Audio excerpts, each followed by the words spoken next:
Okay, hello everyone. Welcome back to another meeting of the Online Peace Science Colloquium.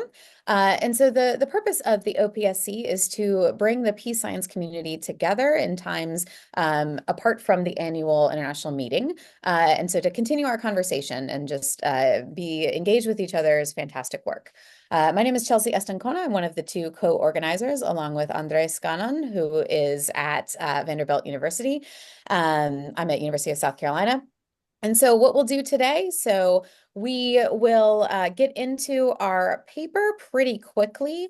And just to clarify, you can find us if you are watching this now, if you want to recommend this to friends, etc. You can find this posted on the Peace Science website. You can also find us on Twitter, I suppose now X. We do have a Peace Science Colloquium account as well. So we have a paper today entitled Who Keeps the Peace?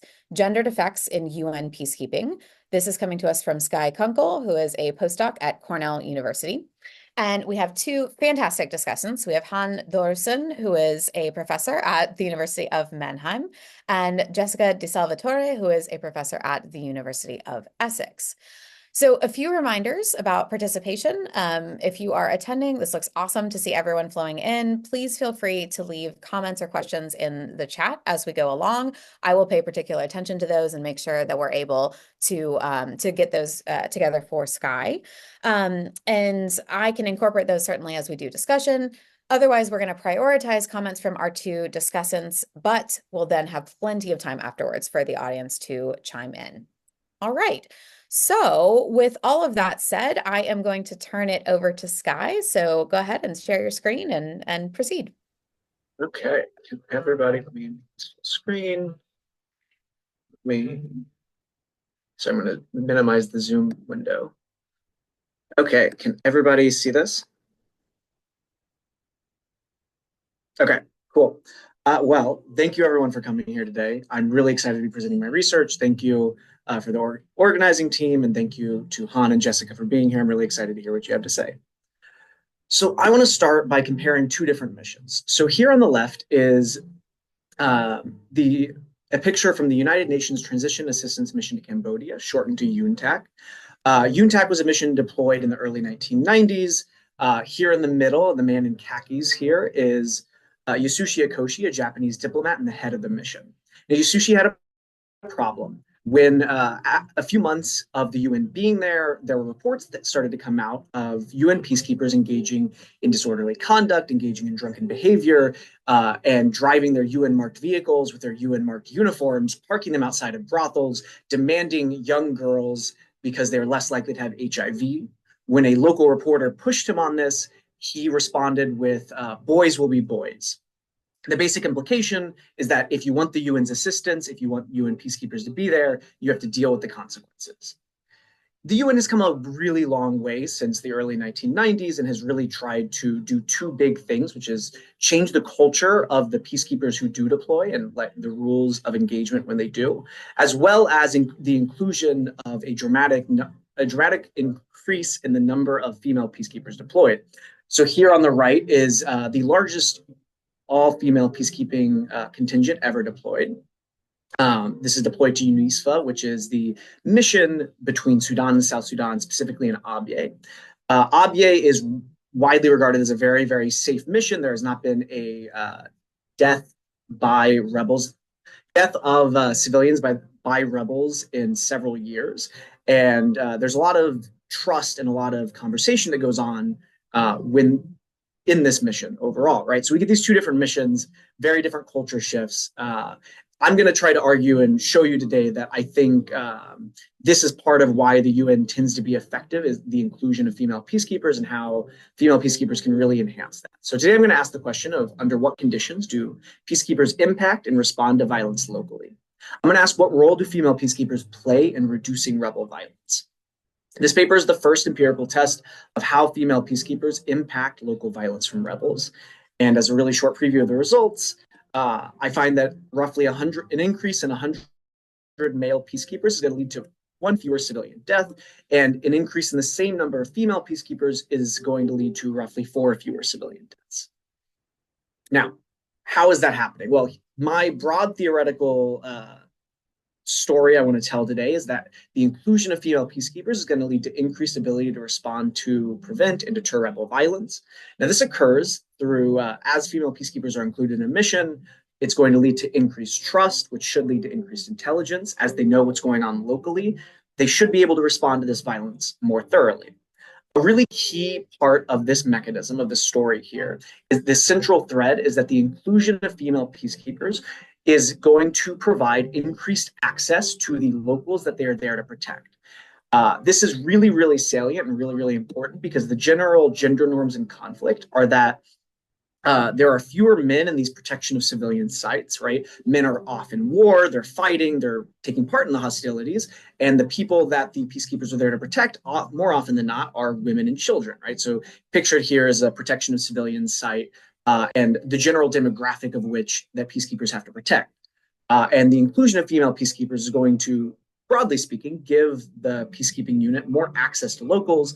Women can talk, local women can talk to them, local children can talk to them and feel more comfortable. Now, of course, this isn't just a anecdotal story. There's a lot of really great qualitative research that's been done on this topic to explore how female peacekeepers impact trust.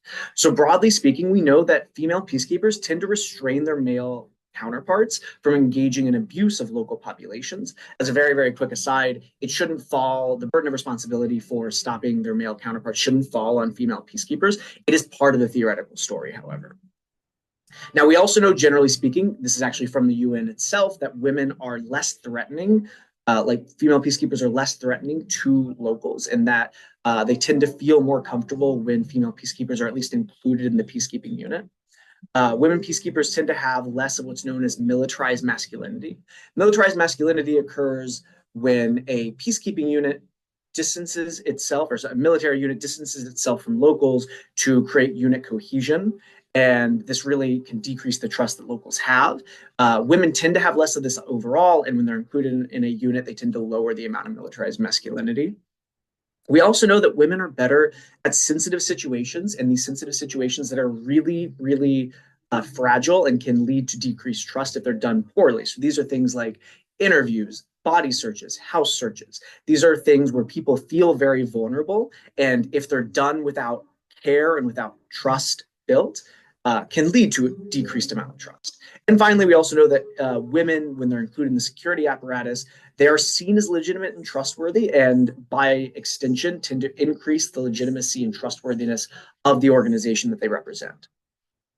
So when peacekeepers increase trust, it should lead to increased intelligence. I've said intelligence a million times. What am I talking about? Well, intelligence is just the knowledge of what's going on in the place where peacekeepers are deployed.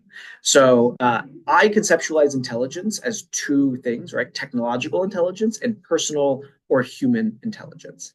Technological intelligence is what you think of when you think of military intelligence, right? It's drones, it's sensors, it's all these advanced technological tools that we invented in the information revolution that allow us to see beyond our direct sight line and allow us to see clearly marked people who are wearing uniforms, people who are in tanks, people who are very obviously combatants.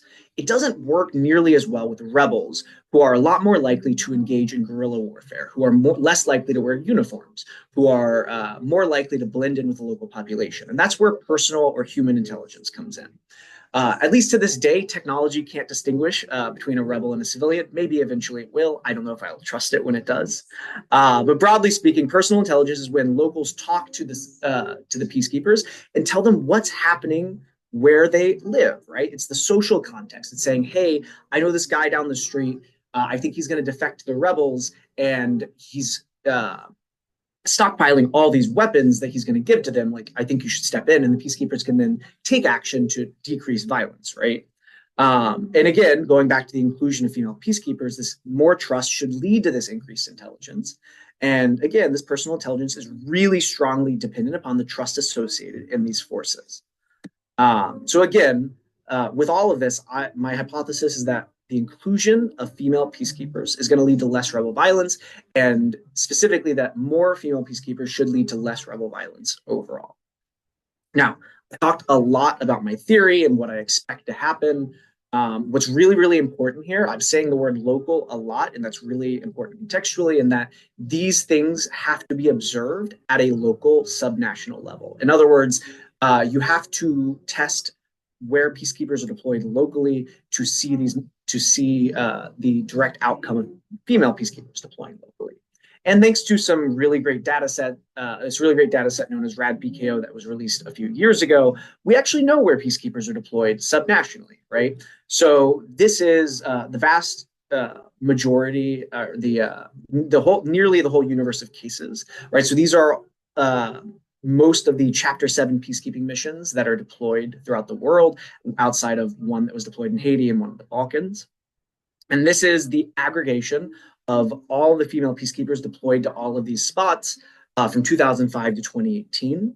And we also know where the male peacekeepers are deploying in the same spots. Importantly, again, there's a very big count difference, which I'll talk about a little bit at the end of this. But right, broadly speaking, we can see where the female peacekeepers and where the male peacekeepers are being deployed.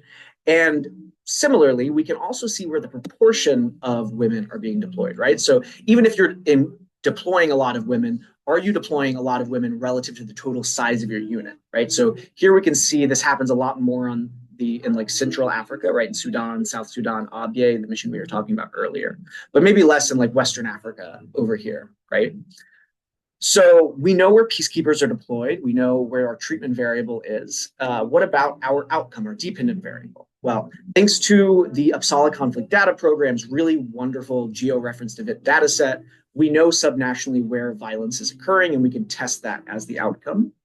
So I'm going to use two dependent variables here. I'm going to look at a dichotomous outcome of whether 5 or more civilians died in a given grid month, and a count outcome of the total number of civilian deaths that occurred when peacekeepers are deployed. I employ 3 big sets of models throughout my paper. I'm only going to talk about 2 today because the 15-minute time limit, I don't want to bore you too much. So we're going to start with the independent variable that I'm going to test first, is the count of male and female peacekeepers deployed. That's going to be the treatment variable. And in a separate model, the proportion of female peacekeepers deployed, right? So between 0 and 1, how many women are deploying as relative to the entire unit. With these treatment variables, I'm going to use two-way fixed effects models. And two-way fixed effects models are really, really great because they allow you to isolate the effects of what's happening and really understand, they isolate the effects of the grids and the locales and the effects of time, and to see what's happening. Of course, there's time invariance, there's unobserved heterogeneity, and when you isolate all those factors out, you lose the contextual information that could also be driving the effectiveness of peacekeepers, right? So to try and understand that aspect as well, I have another treatment variable, which is a gender mixed peacekeeping unit. So this is a 0 when there are fewer women than the median deployed to a given grid, and it's a 1 when there are more women than the median deployed to a grid in a given grid month. With these models, I'm going to use a logit with matching, with cardinality matching. Specifically, matching is really great. It leads to less bias, there's less model dependency, and overall you get better comparisons between the treatment and control groups. You can, of course, only match on observables, so limited as all models are. So again, with these models, I'm going to test the hypothesis that more female peacekeepers are going to lead to less rebel violence overall. So what do I find? Well, broadly speaking, the results that are very consistent with my hypothesis. So here is the count measure of peacekeepers deployed, right? So female peacekeepers deployed on the left, male peacekeepers deployed. This is scaled in the hundreds, right? So in other words, an increase in 100 female peacekeepers is going to lead to roughly nearly a 1% decrease in the probability of civilian deaths. And similarly, when you look at the count, it's going to be roughly 0.2 fewer civilian deaths. When the treatment of male peacekeepers being deployed, it does show a decrease, although they are statistically indistinguishable from 0.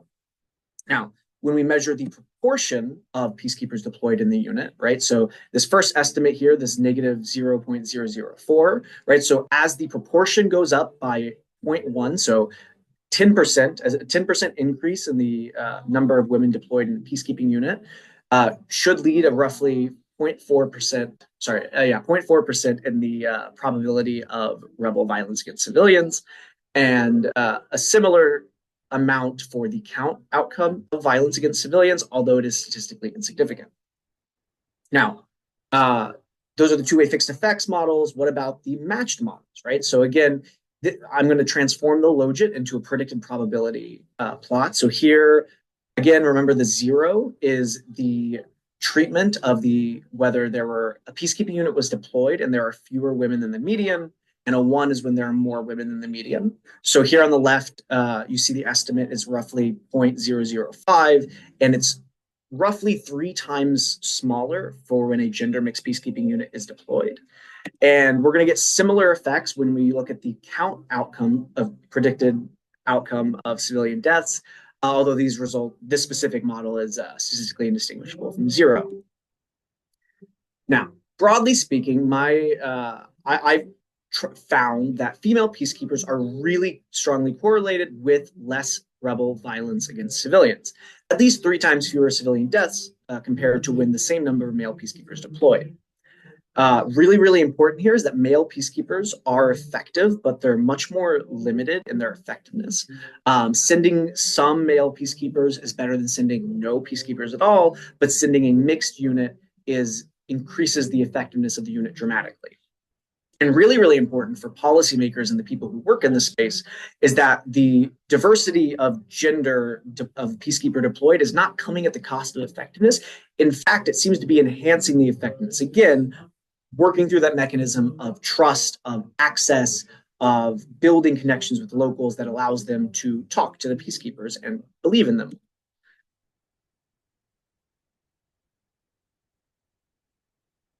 Now, of course, I want to be very, very clear that the solution to this, to civilian protection problems and the solution to cultural issues and to how peacekeepers treat civilians, the solution cannot be add women and stir, right? Women cannot be expected to solve these civilian protection issues. And similarly, there are no cases throughout the data of only women deploying in a given grid month.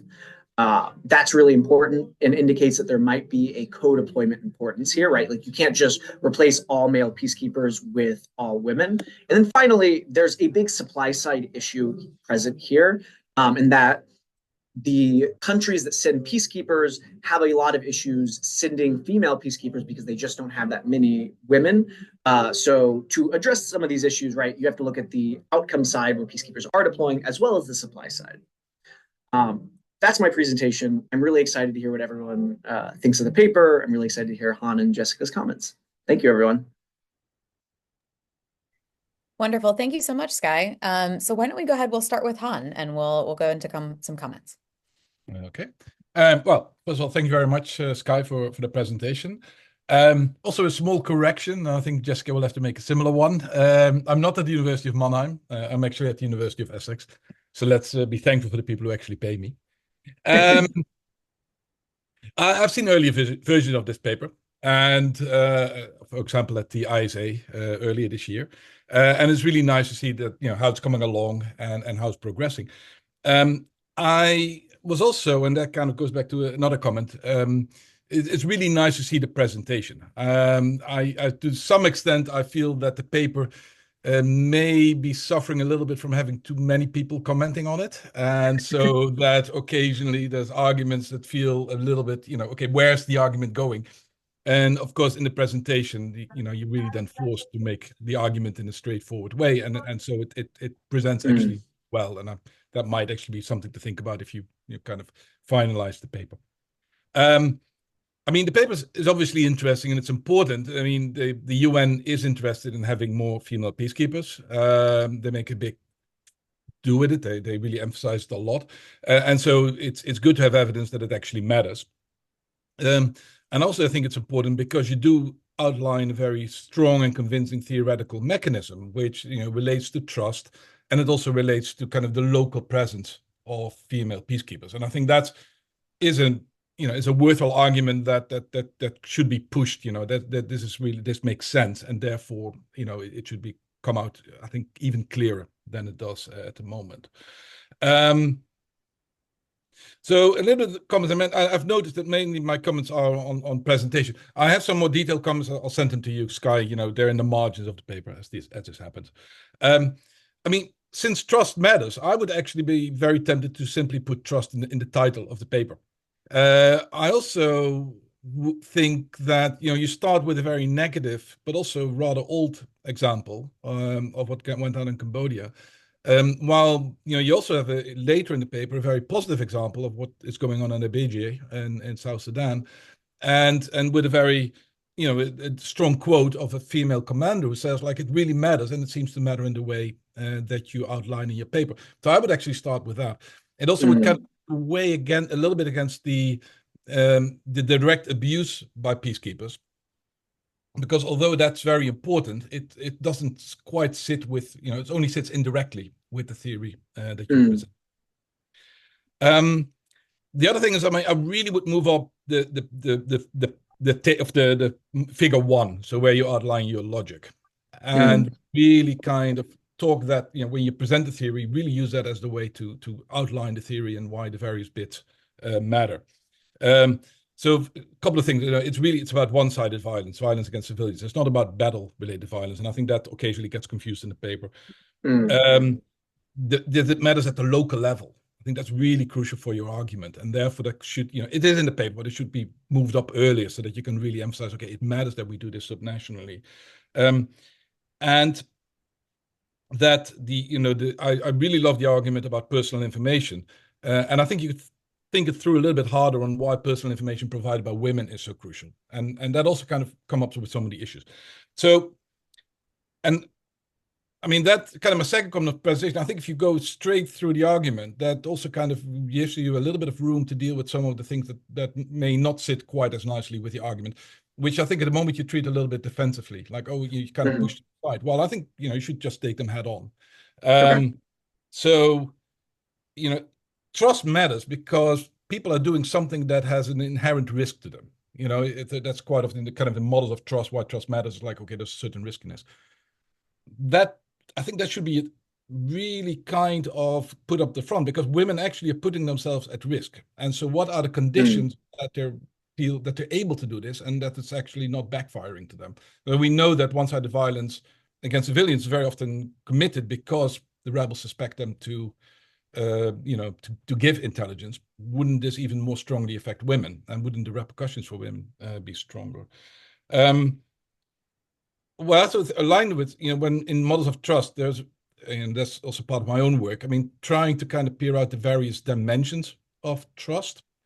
And there's an interesting aspect here, because part of it is, so people say like, oh, trust has to do a lot with kind of intentionality. And I think that's where the norms that Sabrina Karim and Carl Beardsley emphasize really sit nicely. In the models that I've been playing with Sosetta Bakaki, we also emphasize a lot about inclusivity and access. Well, that seems to get very close at what you're talking about in your models. There's, however, also something called capacity, and that trust is related to capacity. And that is, again, not that female peacekeepers are worse peacekeepers or anything, but there are not that many of them in the best case scenarios. So, how does that actually relate to, can they feel confident of sharing the information, and what would possibly be negative consequences of it? Kind of related a little bit to the different roles. So we talk, not all peacekeepers do the same. And so some of the intelligence gathering is done by observers. I was really wondering, are observers women? I mean, couldn't find that information. I know that they're lumped together with staff, and then they look pretty good, but I kind of suspect that it's more staff than observers of female. But maybe I got this wrong, but it would be interesting to kind of tease that out, whether they actually play in that role. I think I commented earlier on, it's really interesting the difference between individual peace officers and the formed police units. And in Haiti, they had an example of a formed police unit that was predominantly female. I think the data are not good enough to work on that, but examples would be really nice to play on that. I mean, you cover the literature quite well, but I missed one article, which is by Gordon and Young.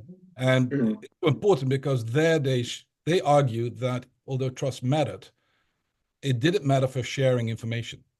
And that's exactly the point that you're making. So they looked at Haiti and they find that that's not really a point there. I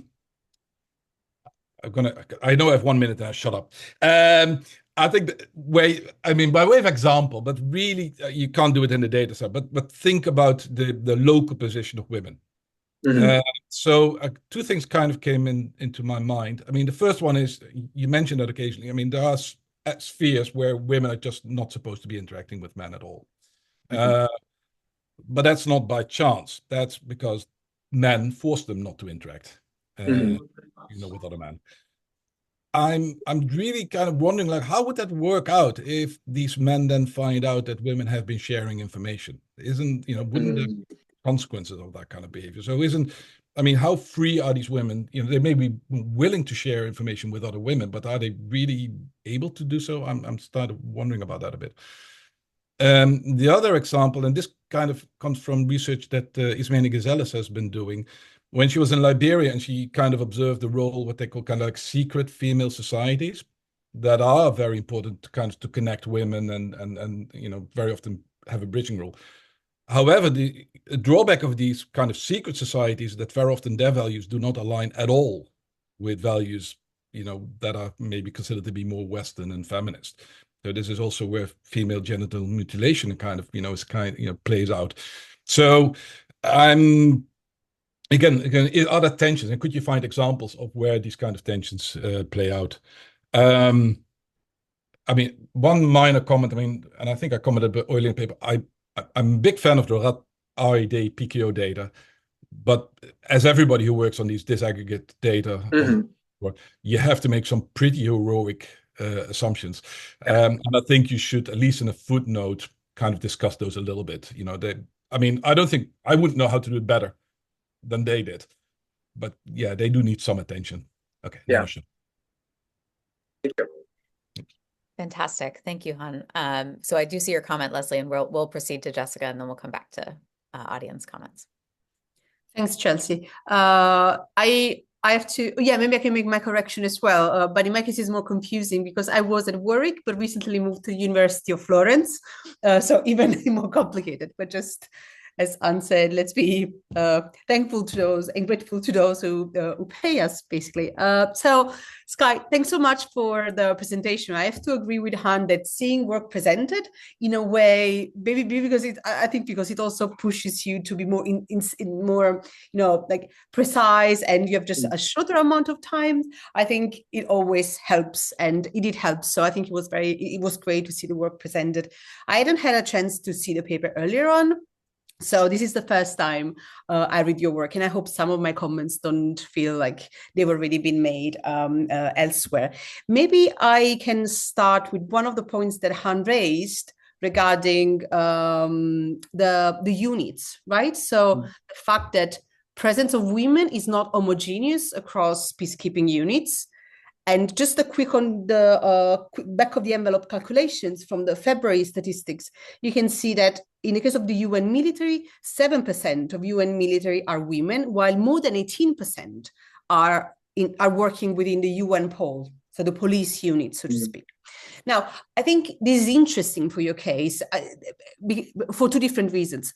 First, because the type of mechanism you put through, this idea of trust, hinges on the assumption that there would be interactions between women and communities, right? And this kind of interaction with communities, community patrolling, liaising with, it's exactly the work that UN Police does.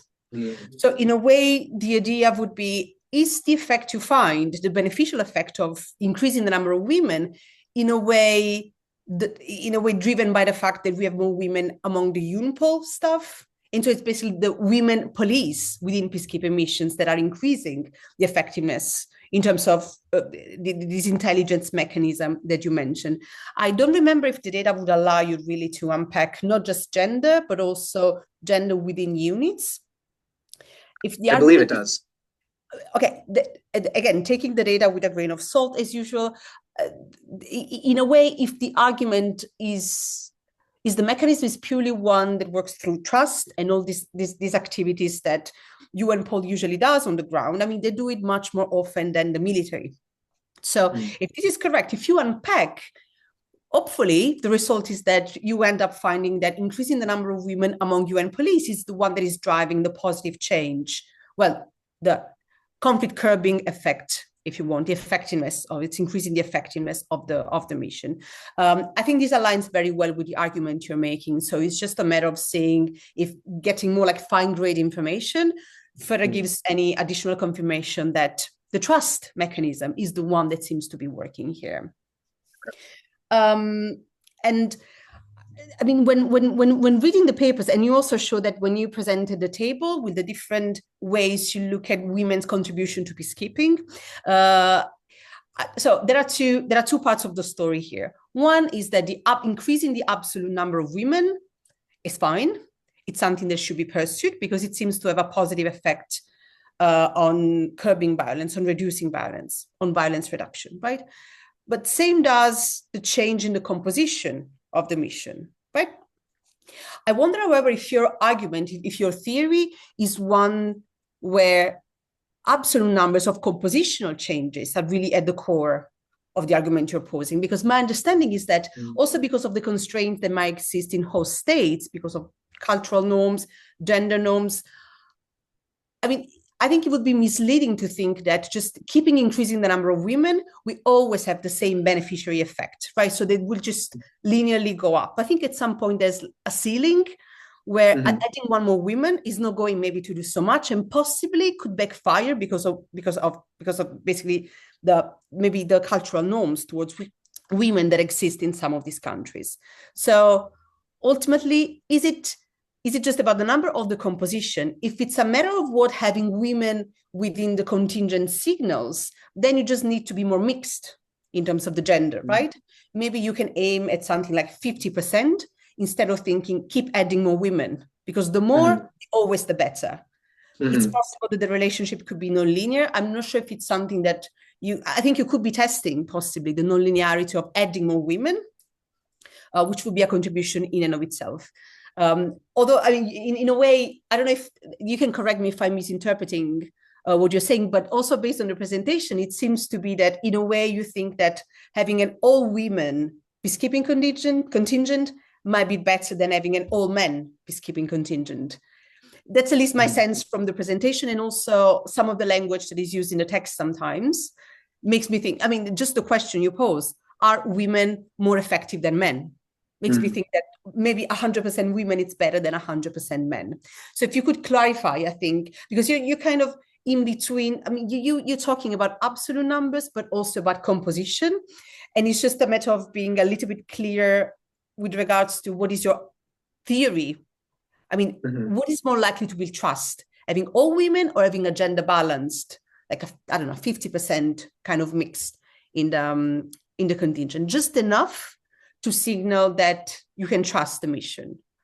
Because you say local women will trust women peacekeepers more, but maybe local women will trust contingent or peacekeeping unit with some women.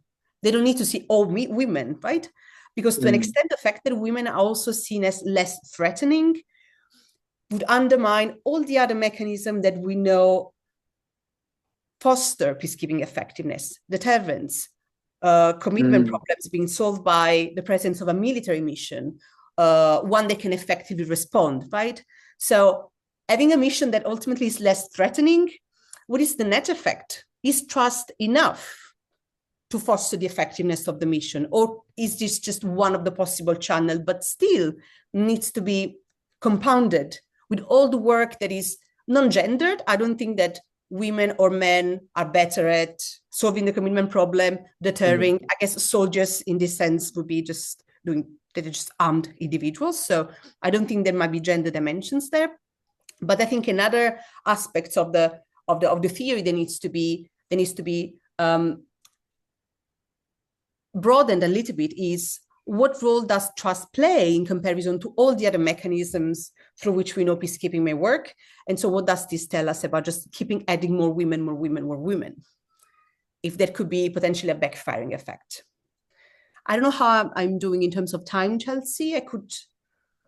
You can have another minute if you'd like, and then I'll probably cut you off. Yes, so maybe I could quickly. No, I think I will leave it there. I have a few more points, but I guess we gave Sky enough to think about at the moment. But Yes, I will stop here for the moment. Thank you. We will also most likely have time to return to both of y'all for additional comments as well. So Sky, I want to see if there's anything you'd like to engage with or respond to, and then I'll move on to the two comments that are in the chat. Yeah, so Han, if you have any great ideas for a new title to put trust in, I'll happily take suggestions. I know Susanna Campbell has a paper that also starts with "Who keeps the peace," so one of us has to get published first, so I might lose out on the title. But yeah, no, the dimensions of trust, I really like the comments you made there. I wanna dig more into that and how it's like related to capacity. I mean, honestly, both of you really gave me really great comments on thinking more through my theory. Because in the next version of this paper, I want to flesh that out much more thoroughly. And I'll look into a lot of the papers you suggested, and I've had the comment made about the assumptions in RAD-PKO a few times. I really need to address it, so I'm gonna really add that to my to-do list.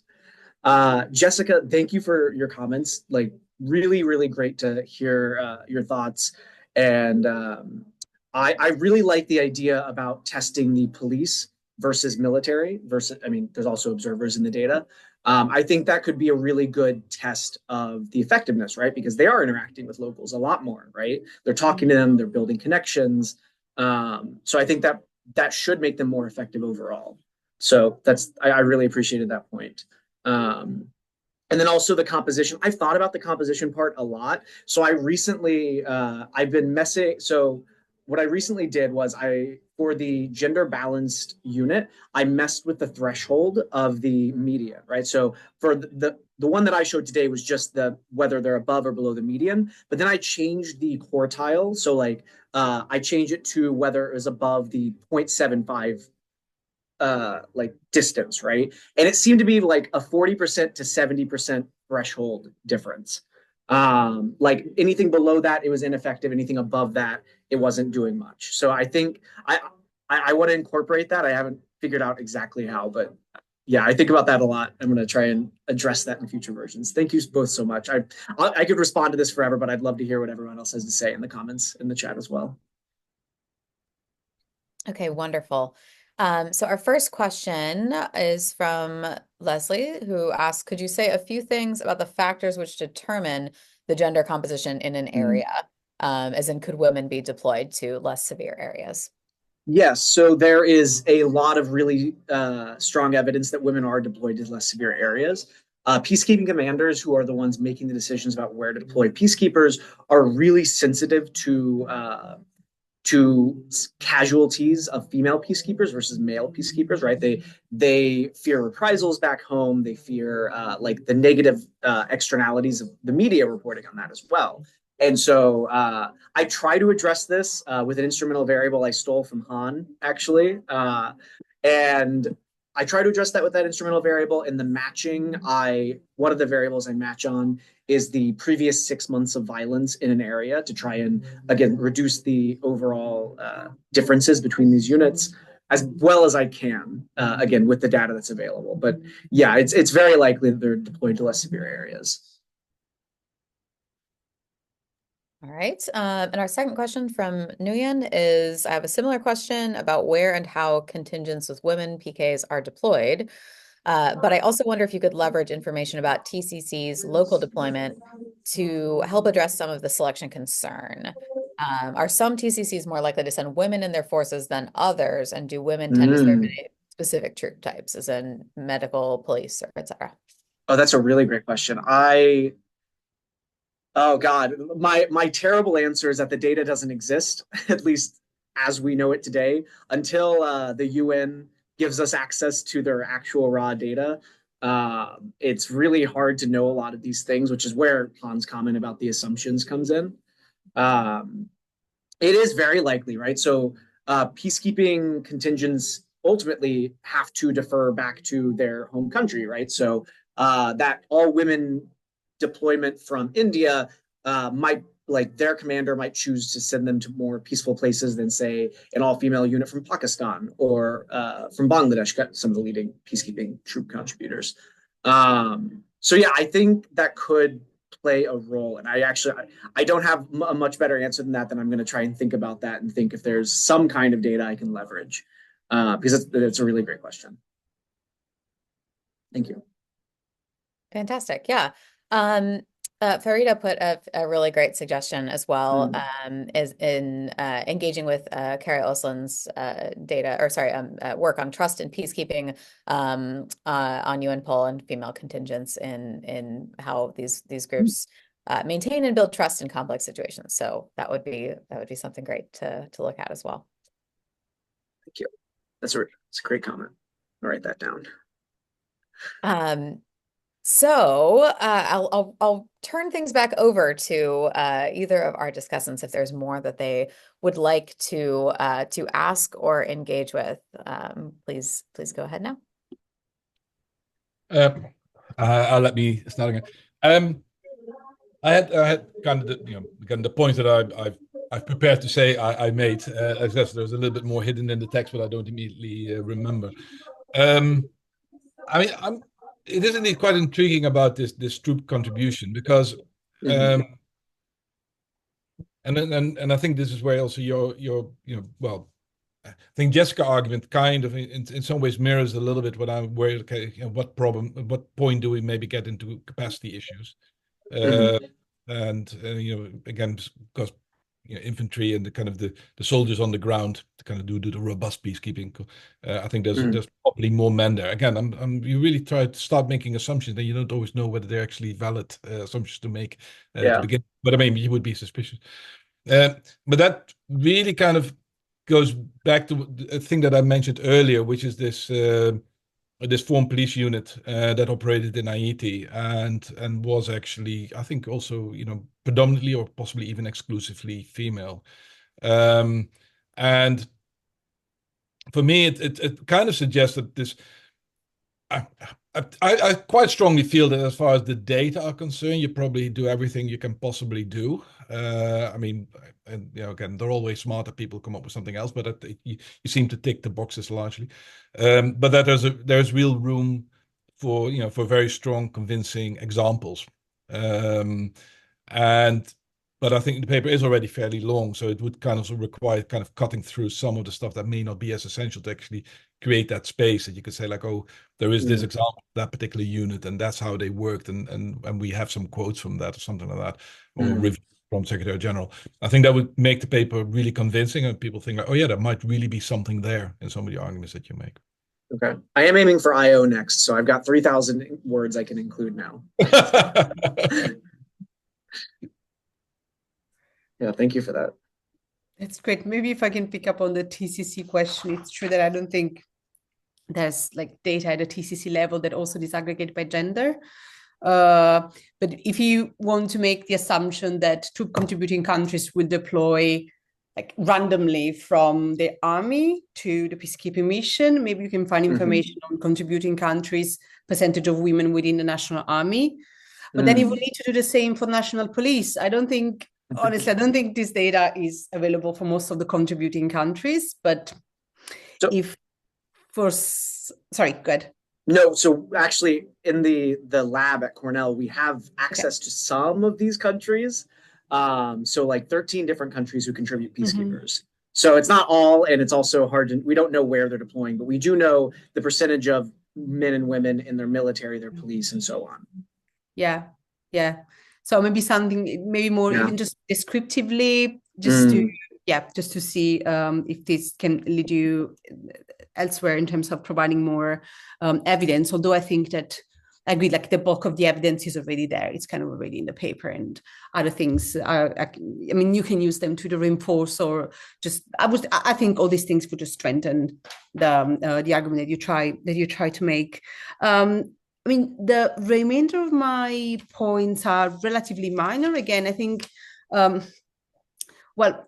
maybe if I might say another thing about absolute, like when you look at the absolute number of peacekeepers of women and men, an increase in men and increase in women,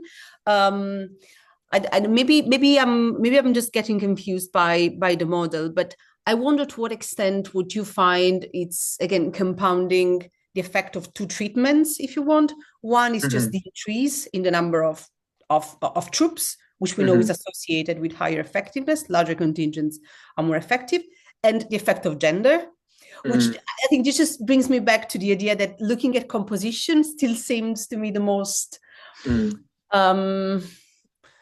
the most intuitive way of looking at a problem. I think it's, I mean, we have the data, so why not exploring absolute numbers and comparing how much of a difference 100 more women make compared to 100 more men, but also policy-wise, the idea of having like an ideal composition also makes clearer policy goals, right? You see there's kind of a threshold, ideally a threshold you can identify empirically that makes the contingent as effective as possible. While just assuming this linearity just gives the idea that, again, adding more women will always be better. But then it's difficult to disentangle increase in contingent size versus adding more women, holding all other things equal. Another thing that I was hoping you could, and sorry if I because in your presentation, I think you listed more literature that would justify the link made between having women peacekeepers and enhancing trust towards the mission. So I think it was more condensed in one single slide, which it was more evident to me that there was a convincing case.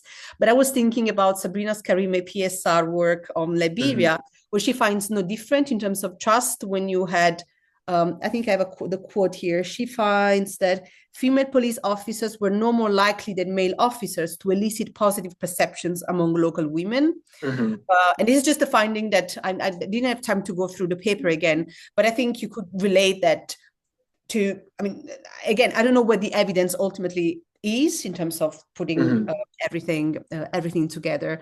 So yeah, I would make sure you make that bit of the trust mechanism as clear as possible, because this is really the core of your argument, right? Women are perceived to be more trustworthy.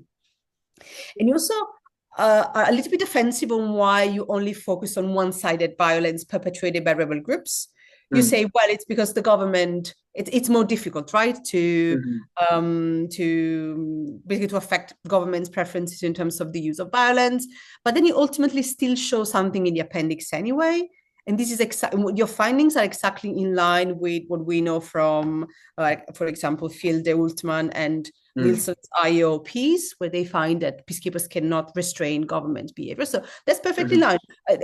That's why I'm saying, just you don't have to be that defensive. Just provide an explanation if you think that's needed, and it also streamlines the results section a little bit if you just want to focus on rebel violence. But then just say, okay, yeah, this is also plausible. The literature doesn't seem to go along.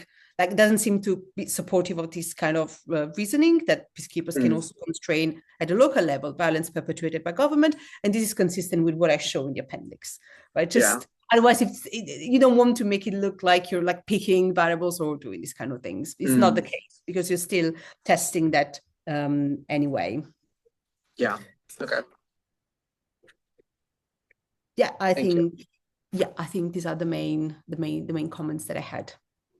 Thank you. I appreciate the comments. Very I really like the idea of ideal composition and like trying to come up with like a clear, some kind of threshold, or maybe like even a band, right, of like some percentage or proportion that can enhance the effectiveness that is like helpful.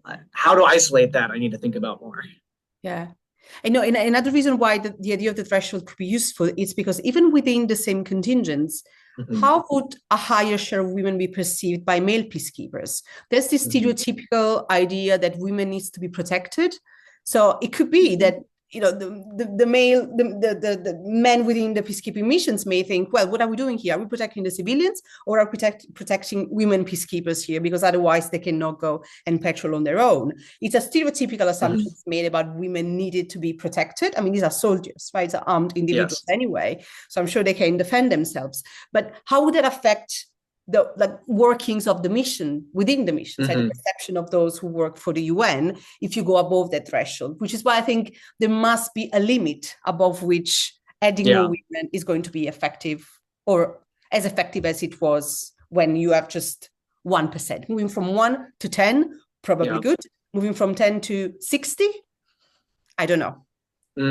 Yeah, that's a good point. And I think it also highlights the distinction, and how, like, I mean, culture also plays such a big role here, right? And like how people are interacting, how people are like, how are the military units interacting with the female peacekeepers, right? Are they, I mean, again, not to go back to the lab, but like we ask these kind of questions and they are very not great answers that we get back. Uh, and so, yeah, I mean, everything that you're saying, I've very much seen it in the data, and it tracks. And I think I need to think through that more. So thank you. Could I maybe add something to it? I mean, what you could possibly play with is the UN has set itself certain targets. You know, how many women they would like to have deployed, and that, you know, the simple question to ask is like, you know, is this indeed a kind of an optimal target, or is this something that's more political, you know, simply out of feasibility, what they think they can get, but not, you know, ideally they would like to have more. But maybe there is, you know, there's some sense of like, well, there's indeed a, you know, a sweet spot on how many you would like to have in the mission. I mean, there was one comment that I kind of was, you know, mentioning a little bit, but yeah, in your range of missions, because you know you mentioned West Africa and then more Central Africa, but of course even in West Africa there's quite a distinction between the mission, you know, the Mali mission, and then some, you know, Sierra Leone. I mean they're quite different, and as far as the cultures in particular, and I was wondering whether that is something you could possibly explore in your data, because I think at one level there's a, you know, there seem to be a bunch of, you know, cultures in Africa where, you know, the women peacekeepers are just very well received. You know, they're role models almost. And then other parts of Africa where the women live so much in a secluded, you know, separate way that that's not so obvious that it would work that way. And so whether you could see some difference between those, you know, the role of women in these societies and how peacekeepers are able to operate there. Yeah, so that's something I've thought about a lot. There was it was the 2022 ISQ piece that was looking at the cultural distance of peacekeepers, if I remember correctly. So I've thought about that a lot, and the answer I have to keep giving is that the data doesn't exist. But I'm sure there's a big cultural aspect here, right? Like if a female contingent from a country from like Rwanda goes into you know, the DRC, they're going to understand the cultural context a lot more than a contingent from India, right? Just inherently speaking, because they live nearby, right? And I think that plays a big role. I still don't know how to test it, but it's something. The lazy answer is it's something I want to look at in future work until maybe I can create the data somehow. But it's definitely playing a role. There's so many factors that I want to dig into more with this. I was actually making a slightly easier point. I mean, I think you could simply look at the areas where they are deployed and where they operate, find on, you know, some of ethnic, religious information of these areas, that some areas must be a lot harder for women to operate, or even for peacekeepers to operate with women, than other areas. And several of your countries even have differences. So the difference in Central African Republic, the difference between the north and the south of Mali. There's differences in Liberia, again, a little bit along the rebel lines anyway. So you could, I think you can exploit some of those differences within the countries quite more effectively. And those data, there's not. Yeah, that's a very good point. I'll definitely look into that. Thank you. So we are close to wrapping up. I wanted to actually ask or chime in a few things myself. So despite that this is not my literature, so please, you know, take all of this with a grain of salt. So I certainly buy the trust story. I think it's a strong explanation. I do wonder if there's any bit of a sort of reputational story as well, as far as the way that rebels. So I'm thinking about this from the rebel strategic perspective, as in, are there, you know, particularly bad optics of engaging in significant violence around female peacekeepers? And I don't know if that would at all. I would imagine that those effects would be much smaller, but that might be something to sort of think about. Maybe even it sounds like you have lots of great follow-up projects. So, you know, maybe not to make any changes in this already well-developed paper, but just to think about, I think as you've been going through, I did have several questions just kind of about in what ways do rebels perceive, you know, these sorts of things. And so then the other, like related to that, because you are telling a story about extremely local violence, which I think is great that you're honing in on this, is there a displacement effect? So if there, and I can see from your laughter that you may have already considered this. So is there something with, we know where the really effective peacekeepers are. And so instead we'll go over here where, these guys suck, right? I know I'm sure there's displacement effects that have been studied more broadly with peacekeeping, but in some ways to me, this bolsters your story. I mean, it's obviously icky for, our findings as humans, but anyway, just curious about how you'd think about those things and maybe Yeah. incorporate that in the future. Yeah, so I'll start with the very last one. So I would definitely introduce you to the second paper in my dissertation, which tests the displacement effects of peacekeepers when they deploy, although not by gender composition, just by when a peacekeeping unit goes in. Our results are more or less consistent with other displacement effects, although we find that they might be increasing violence by decreasing the rebel capacity. Um, I like the idea of engaging more with how the optics of engaging in violence when peacekeepers are deployed, and how rebels perceive the changes in in women peacekeepers being deployed versus just an all male unit. It's a fascinating thing to think about, and there's definitely a lot more work to be done on all of this. Maybe I should just write a book, I guess. You probably wouldn't be surprised to know the number of these presentations that end in that conclusion of, this is such fabulous work. You just need to do a lot more of it. Yeah. I think, I mean, given that we know that the strategy of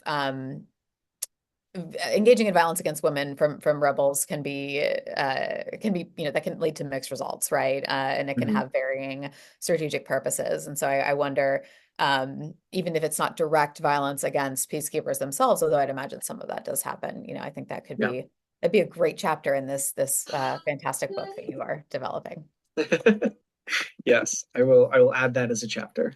Thank you. Yeah. All right, so we're just about at the end here, unless if anyone has a final comment or question, now is your chance to chime in.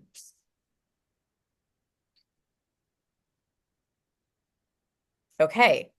All right, I am hearing nothing. So again, thank you so much to Skye for your excellent presentation. Thank you to our discussants. Thank you as well to the audience for having great comments and questions. And so you can find this presentation recorded and posted on, again, the OPSC website, or rather through the Peace Science website, and then also we'll post a link through Twitter. So thank you. Thanks to all of y'all. I hope you have a great holiday season. Yeah, thank you for hosting, and thank you, Han and Jessica, and everyone's comments in the chat. It was really great hearing from everyone. Thanks, Kai, and thanks, Chelsea, for organizing. See you soon, Han. Yeah, okay, good seeing you all again. And yeah, thanks very much. I'll send the comments. Okay, all the best. Thank you. Bye-bye. Bye, everyone.